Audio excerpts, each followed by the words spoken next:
had 7 really great reads in the month of November, and I can't believe we're already at the end of the month, already getting into December, already at the end of the year. Time is just moving way too fast, but I am excited to talk about these books with you, so let's get into it. Hi guys, it's Amy and welcome to the channel, or welcome back. I hope that you're doing well. Let me know how you're doing in the comments below. And of course, we are doing my November reading wrap up. And before we get into the books, just kind of like touching base and everything with you, of course, let me know how you're doing in the comments. But definitely let me know what you have been reading this month and what was your favorite book of the month. I don't even think I've decided my favorite yet. I definitely will by the end of the video. Let me know if you celebrated Thanksgiving, how your Thanksgiving was. Ours was pretty chill. My husband and I just kind of had our own little dinner at home. It was my first time cooking a turkey, which was a little bit stressful, but it came out really good. So there was that. And yeah, we just kind of watched movies the whole day. So it was just a nice, fun, kind of relaxing weekend. And went to the library yesterday, so got some books from that. So it's just been like a nice kind of long weekend for us. I'm filming this the Sunday after Thanksgiving, so yeah, we've just kind of been hanging out. But if you caught our live stream, I'm saying our because it's ours collectively, and my husband was also a part of it as well. He is like the live stream guru, and he was on screen a little bit.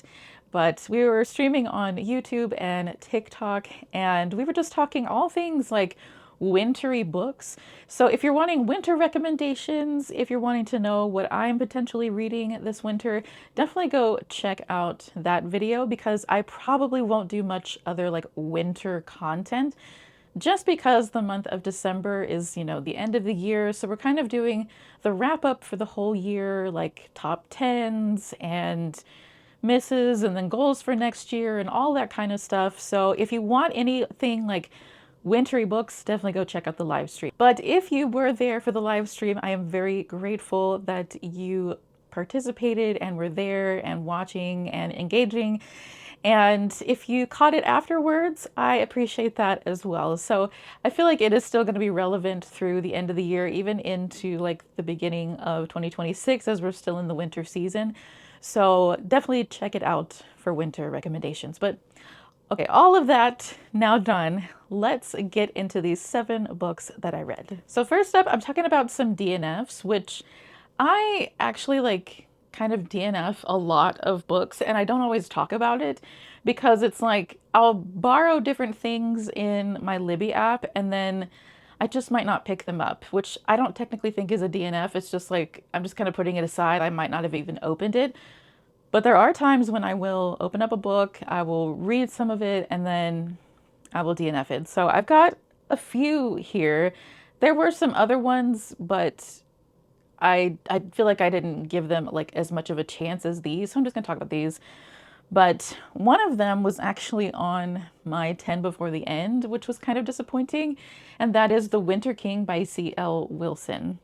This is supposed to be like a historical fantasy romance. And if you look at the cover, I feel like I should have maybe known from the cover, but I was trying to kind of give it the benefit of the doubt.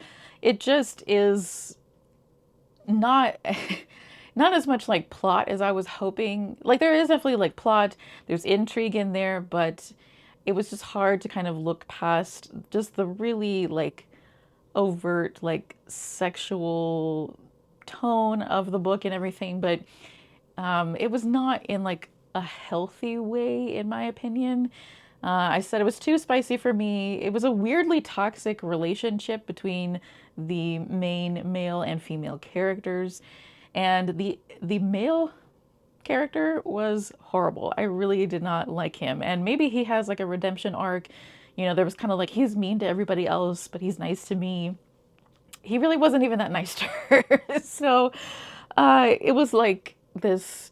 We have this like primal attraction to each other and just all this stuff. It was just too much for me. I could not get on board with that. So that was an unfortunate DNF, but I did feel like I gave it a good chance.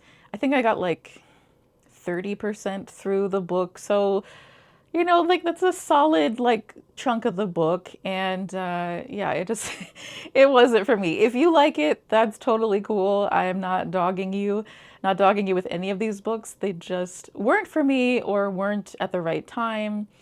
So yeah, we'll leave it at that. My next one was, I definitely would like to go back to it, but this past month, November, was Native American Heritage Month, and I wanted to read a book for that.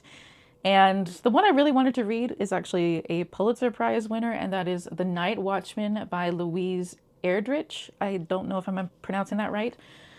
This was about literally a night watchman who, you know, he's working at night, but also during the day is trying to fight for the land of his reservation and his tribe. It takes place in like the 50s. There's a lot of different characters, and it was an interesting story, but I was having a hard time just listening to it and kind of gelling with the writing style. It really just weaved in and out of metaphors and was a little bit difficult at times to fully grasp like what was being said. That is just me and my brain. You could totally think of it differently, but I had a better time when I was just like immersion reading it, which is unusual for like a literary fiction for me, but I think just the writing style was a bit more unique, and it was like there were times when it was very straightforward, but there were times when there was like a metaphor and I was like, are you meaning that literally? I really want to see this like in front of my eyes and dissect it a little bit more. So I just didn't have time to finish the book before the end of the month, unfortunately. So I would like to pick it up again at another time. Just wasn't gelling for me, and I wasn't going to be able to finish it for the end of the month. So I'm just kind of putting it on the back burner as like another Pulitzer Prize that I want to read, and of course reading from a Native American author. So I'm not saying it's bad. Just wasn't gelling for me in the way that I was consuming the book. My next two reads actually have very similar titles, but they are two totally different books. Dead of Winter by Darcy Coates. This was like a wintry thriller slash horror. It was like a ski trip gone wrong sort of thing. I thought that I was wanting like a wintry, like horror kind of story. I really was having like a hangover from October and spooky season and was wanting like more scary, spooky books. But this was more just like a thriller sort of thing as far as what I read, and I just really wasn't into it. So I just kind of put that aside. And then there is The Dead of Winter, not to be confused with Dead of Winter. The Dead of Winter by Sarah Clegg. And I thought that this was like fictitious, like stories, maybe fairy tales, like ghost stories surrounding Christmas and like just the winter season. But this was actually a nonfiction book about like kind of the origins of like the different Christmas legends and winter legends kind of around the world. And I was not looking for that. So I got into it and realized that this is not what I thought it was. So clearly I did not read the description very well. I just was like, oh yeah, like I looked at the title, it sounded interesting, let's go. Like it had like a little blurb underneath the title, and it was like Krampus and winter ghost stories and this and that. And I was like, yeah, totally, like let's do this. But that is not what it was. So if that sounds interesting to you, The Dead of Winter by Sarah Clegg might be for you if you're looking for like a nonfiction origin kind of telling of these different legends surrounding Christmas and everything. But that's just not what I was looking for. So those are the books that I DNF'd. And again, I hope to pick up The Night Watchman again, possibly next year. I don't think I will get to it in December just because I have a lot of other books to read. But yeah, those were my DNFs for November. Now let's get into the good stuff, the books that I did finish. And first up is a book that took a long time to finish, but that is The Well of Ascension by Brandon Sanderson. My husband and I do a lot of buddy reading if you're new to my channel.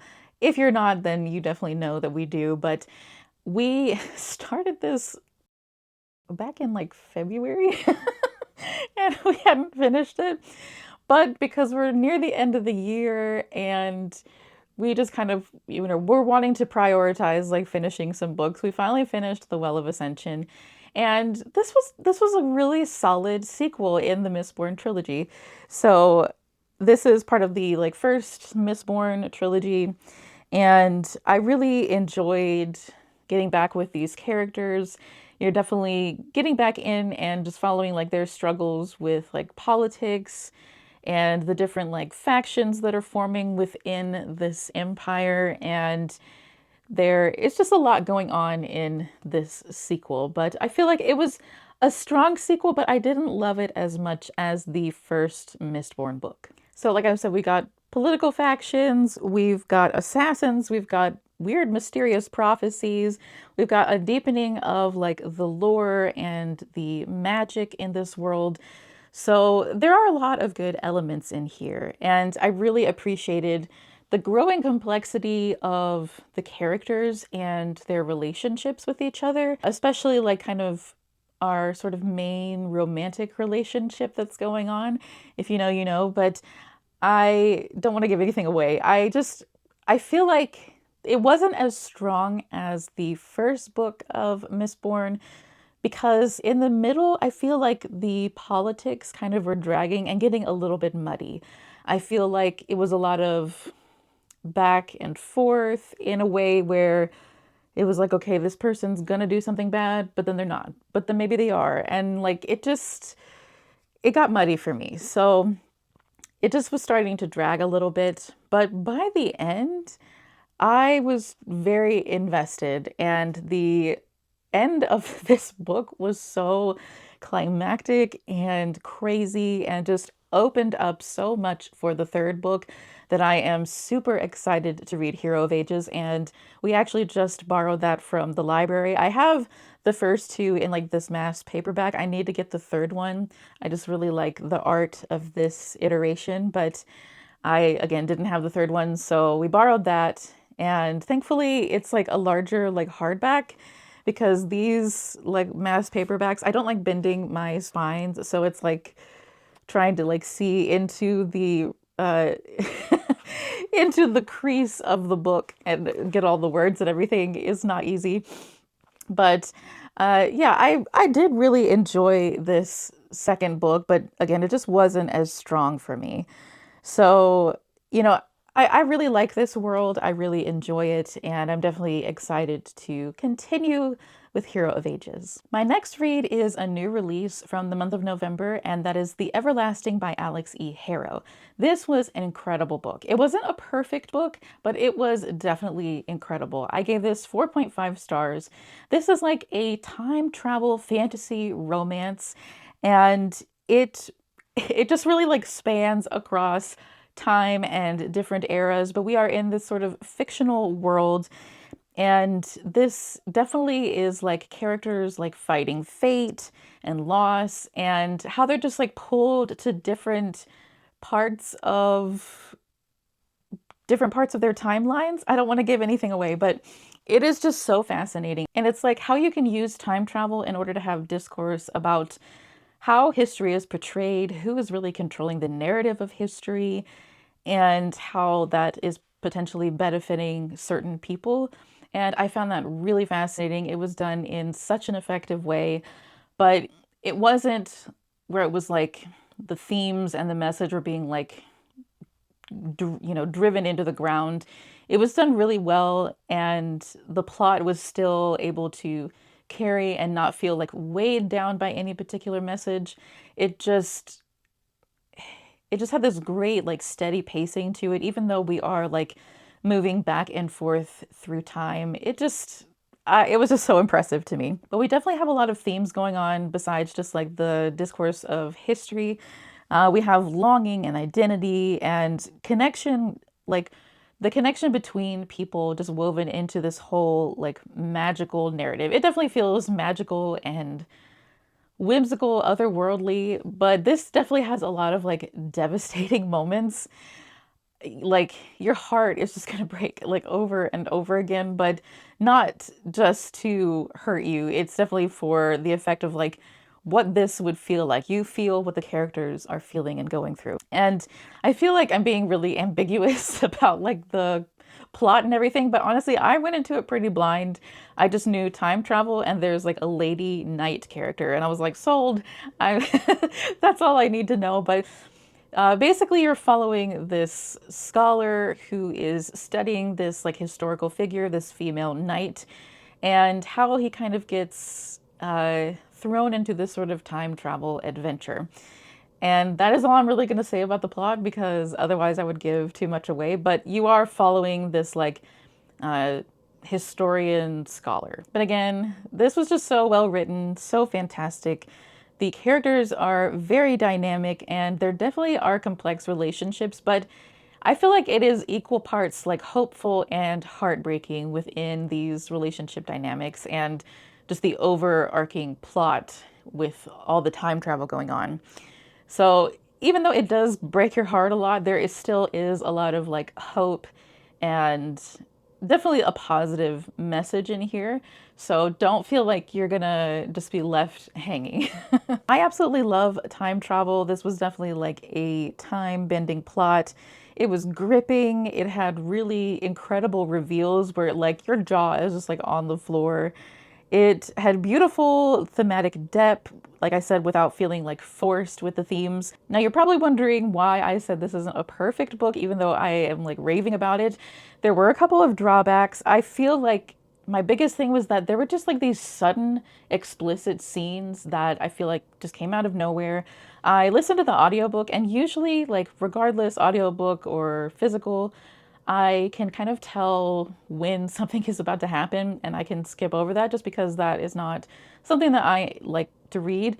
But yeah, I had no like preamble, no warning for some of these scenes. And it just, I didn't like that aspect about it. And other than that, it really wasn't like a huge issue. There were some small moments of like melodrama, but I feel like within the context of the story, it's acceptable. But there was a little bit of like melodramatic moments, but definitely the like sudden explicit scenes were a drawback for me. But other than that, I really enjoyed this book. So again, I gave this 4.5 stars, and I could just rave about this book all day long. There's so much I feel like you could discuss with this book and analyze. It just really is fascinating. The villain in this story is incredible, but just the emotional journey that you go on with the characters is so moving and, like I said, heartbreaking but hopeful. And if you like anything that is like time travel with like a fantasy element and some romance, but definitely talking about like history, this is definitely going to be the book for you. You are absolutely going to love it. I have a bit of an ironic thing that happened in the month of November. If you have followed my channel for any length of time, you know that my husband and I have been buddy reading The Realm of the Elderlings by Robin Hobb, and we have definitely taken our time with it, and it took us a long time to read Ship of Destiny, the final book of the Live Ship Traders trilogy, and it was definitely just like Well of Ascension. It took us several months, but the third trilogy in the whole Realm of the Elderlings universe, the Tawny Man trilogy, starts with Fool's Errand, and we finished this in like a week. I know, it's very shocking. But we just ate this book up, and I think it's because we are getting back with some favorite characters from the Farseer trilogy, which, if you know, you know, we are getting back with Fitz and the Fool and just all of these beloved characters and part of this whole universe. So we are returning to Fitz and these beloved characters like years later after the Farseer trilogy. This definitely has some really great themes in it, as Robin Hobb always does. We're dealing with loyalty and sacrifice, but also aging and purpose, which I found really interesting. The kind of plot that forms in this story and sets up for the rest of the trilogy is really fascinating. And I really loved how we were like The first 25 to 30% of the book, we're kind of getting a recap with where we are in, the story of like Farseer building up to now and where the characters are, but also the continuation with including some new characters and where they fit in the story and what's going on with them. And it was just really cool. It's really setting up something very interesting and special. This book is going to break your heart. It's going to break your heart. I say this, I very rarely cry at books. Sometimes they will hit me in the feels, but this one actually made me cry. Cry. My husband and I literally had to stop. We listened to the audiobook together. We'll sit together, read the audiobook, all immersion, read, have this in front of me. We had to stop. We were like holding each other and crying. That is pretty dramatic for us. I am not a crier with like movies or books or anything like that. But this one got me. It was hard. It definitely was hard. But this has amazing elements, of course, as Robin Hobb always does, amazing character work.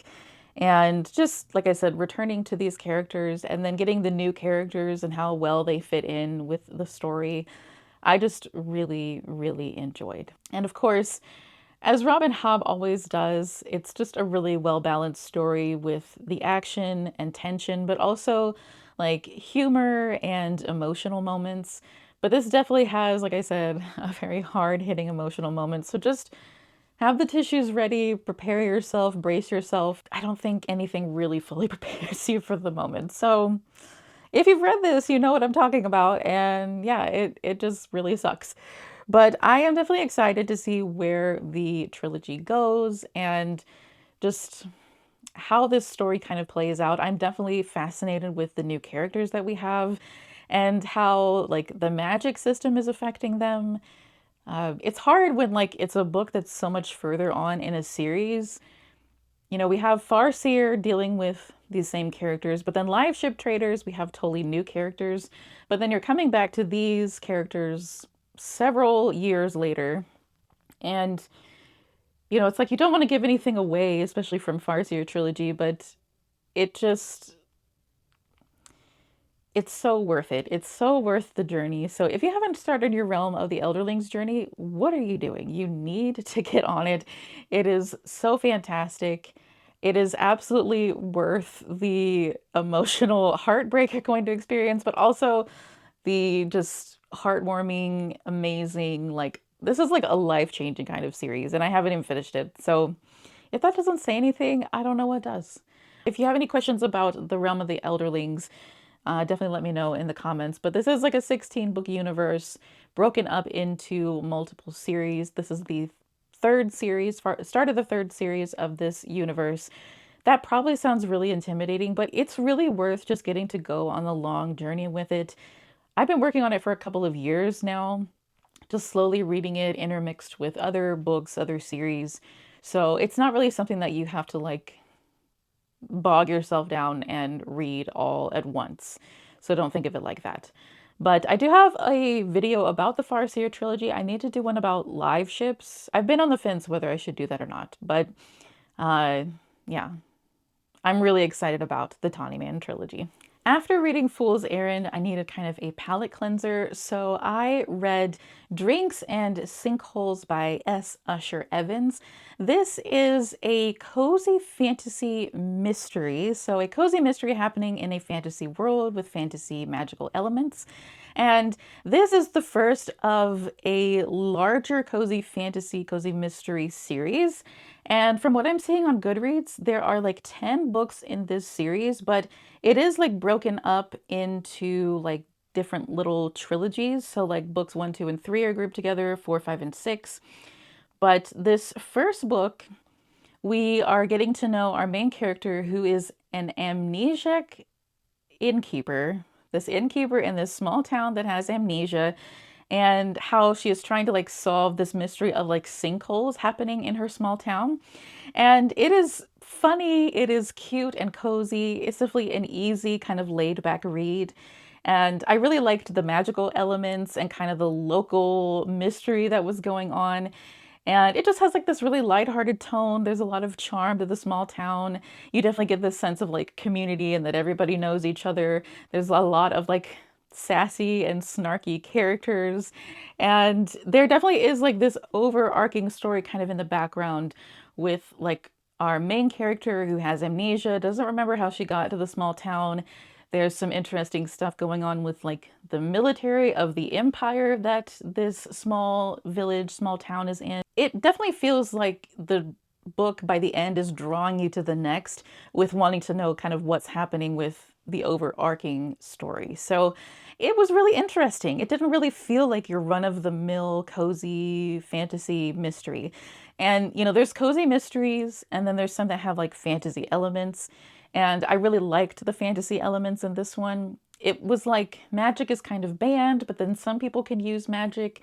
It definitely has a lot of nuance to it. So, like I said, it doesn't feel like your run-of-the-mill, like cozy mystery or cozy fantasy. And it doesn't necessarily go like super deep or anything like that. It just is kind of introducing you to this world, but there is still like a fun mystery that you're kind of going along for the ride with. But it's feel good. It was definitely a satisfying read, and I just kind of needed something cozy, and it definitely like scratched that itch for me. So I gave this 3 stars, but I definitely want to continue with the series. I think it'll be really interesting to see where the overall story goes. In the background of all of these other books, I have been like back and forth, picking it up, putting it down, having this kind of on and off relationship with Fury of the Gods by John Gwynne. I gave this final book of the Bloodsworn Saga 3.5 stars. And even though it was a good book, I feel like it was the weakest of the trilogy for me. And I know that the author, John Gwynne, was going through a really difficult time when he was writing this book. He had just lost his daughter. And I could definitely see, as he says, like in a kind of author note at the end of the book, that it was definitely a difficult book to write. I can definitely see that it would be challenging, and I really appreciate what he was able to do with the book, but I feel like it just wasn't as strong as the first 2 books, but I still feel like it was a really satisfying conclusion to the trilogy. So if you know anything about this series, we are following like 3 main POVs, and it all is kind of coming to this culmination, this pinnacle of this like war of like gods and godly power. So we have gods rising. We have like alliances that like shift throughout the story, especially in the last book. Characters that collide, different stories colliding for a very dramatic ending for this trilogy. By the end, it is definitely this dramatic and climactic ending. And I really like the themes that are in this story, in this world of like loyalty and destiny and definitely sacrifice and definitely war, especially in this 3rd and final book.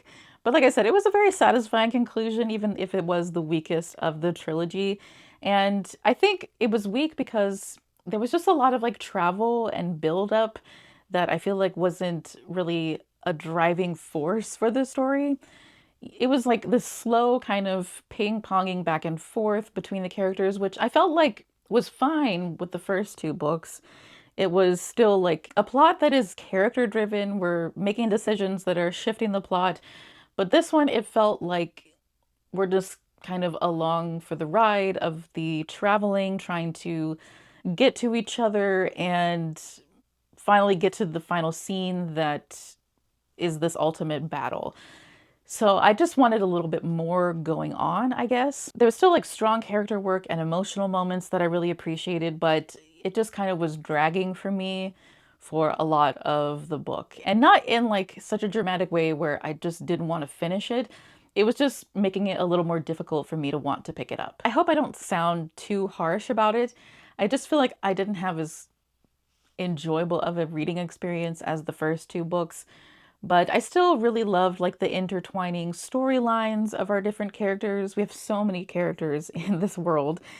And I was having a little bit of a hard time kind of coming back into the world and remembering everything. But by like, I don't know, 20%, I feel like I was okay. But yeah, it it really has like some great like scheming as far as these different gods and characters, and definitely like epic battles. I definitely loved how things kind of turned out with different characters, and I loved getting back with the characters of this world. I had kind of had a decent gap between the second and third book. So getting back with like Orca, who is definitely like our mama bear character. I absolutely love Orca. I love Varg and his friends, and of course Elvar. Just really solid, great characters that John Gwynne created. You know, even if it sounds like maybe I didn't have as great of an experience with the third book, I still found it very satisfying for the conclusion of this trilogy, and it definitely makes me want to read more of John Gwynne's work. I definitely want to get into Malice. The name of that series is escaping me, but I definitely want to read more of his work, and I've heard that he is working on another series right now. So I'm really curious to see what that is going to be. If you've read this trilogy, definitely let me know what you thought of it. Definitely let me know what you thought of the third and final book. But for me, this was a 3.5 stars, which is not a bad rating for me. It's like I liked it. It was good. It wasn't like I didn't love it. It wasn't like amazing or anything like that, but I still feel like it was a really solid book. So that's kind of where I sit with my like 3.5 rating scale. My next book is actually a pick from a local book club, a local to me book club, and that is Alchemy of Secrets by Stephanie Garber. And this was not a book that I necessarily was like gravitating towards just on my own, but I wanted to read it for this book club. I unfortunately was not feeling well, was not having a good health day, so I wasn't able to go to the book club, but I hopefully will get to go next time. This is, again, by Stephanie Garber, who wrote the Caraval series and the Once Upon a Broken Heart series. I read Once Upon a Broken Heart. I really enjoyed that series. Those are like YA fantasy romance series. This was her first adult fantasy, and I gave this 3 stars. I feel like it was a really cool kind of premise. This is like set in LA. We are following a woman who is like studying, she's in college, she's like a grad student, and she's kind of studying like urban legends. So it's like infused with like urban legends and curses and like magical secrets that are all surrounding like LA and like Hollywood lore. A lot of it is kind of like fictitious. I don't know how much of it is based on like real urban legends and things like that. This woman kind of uncovers like dark mysteries that are tied to her family and to like the city's folklore. So it does have a lot of interesting elements to it and definitely a cool premise. I definitely thought it was like fun and very atmospheric, especially with the urban legends. I really liked the LA setting. It was definitely a highlight, but I feel like the execution was subpar in that it just was not well balanced and just grew a little bit too complex to where things were not fleshed out as well as I feel like they should have been.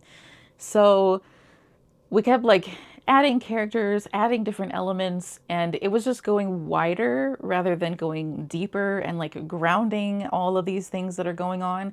It was just trying to incorporate a little bit too much, and that just kind of felt like weak writing to me. But with that, it still had cool elements.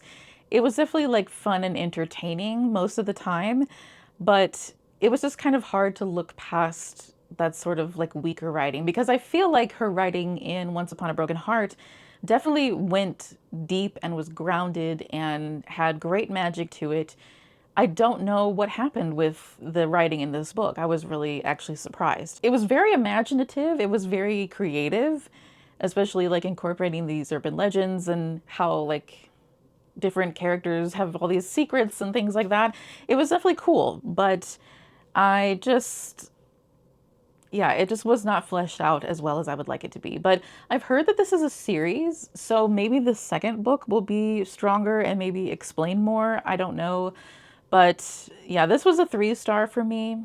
I honestly kind of wanted to rate it a little bit lower, but I still was like wanting to know what happened by the end. Like I wanted to keep reading it and understand what was going on. So it was still like drawing me, but yeah, I just feel like it could have had more grounding and more fleshed out writing. So that is my opinion on Alchemy of Secrets. If you've read it, let me know what you thought about it. But yeah, it was a little bit of a disappointment for me. But I don't know if I'm going to read the second book. I will see. I think I might wait and see what other people think about it. That's my understanding, is that it is a series or potentially a trilogy. So I don't know. Correct me if I'm wrong about that. But that's my opinion. Let me know, leave it, take it or leave it. That's where I'm at. Now, of course, as we are getting into the last parts of November, getting into December, I needed to get into my Christmas reads, and part of my like 10 before the end was just like a slot for like a miscellaneous slot for Christmas reads. So I was like, I definitely am going to do some of these. I don't know which ones I want to read. This book, my last book on this list, was one that I didn't finish last year. I kind of started it, but then I think it had to be returned in Libby, so I didn't get to finish it before the Christmas season was over. So I was like, I'll just put it on the back burner for next year. So I finally read it, and that is The Christmas You Found Me by Sarah Morgenthaler. This was a 3.5 for me. I actually really enjoyed this book, even though this isn't like a typical story that I think I would gravitate towards. I like a good holiday rom-com. This is a holiday romance. It has a little bit of comedy in it, but this is a bit more like of a emotional story. It has some like drama in it, but it's definitely more of like a tear-jerker sort of story, even though it does have like really sweet and heartwarming elements to it. So this is about a woman who is very recently divorced, very recently, and she quickly enters into kind of this whirlwind marriage with a young single dad whose child is terminally ill, and they do it for like insurance purposes. So she's trying to help them out. She feels bad about their situation. There's a little bit more to it, but that's kind of the general idea. But it's just how the story unfolds and how the relationships between the woman and the man and the child grow, and I think you can kind of tell where it's going to go from there. So this definitely was a story about love, definitely grief, second chances, and really a great kind of found family feeling that is just kind of great for like the Christmas and holiday season. So again, a very emotional and tearjerker kind of story with many heartfelt moments. The premise is a bit outlandish. I definitely will give you that, but it does lead to like genuine emotional connection, and great like emotional overarching story. Even though the relationship is a bit unrealistic with the speed, it happens pretty quickly. I feel like it is very sweet and romantic. So, you know, it may not be for everybody, but if you can kind of have, you know, put your disbelief aside, suspend your disbelief for the magic of Christmas and romance, you might enjoy the story. I feel like it did have a really strong portrayal of what it would be like caring for a very sick child.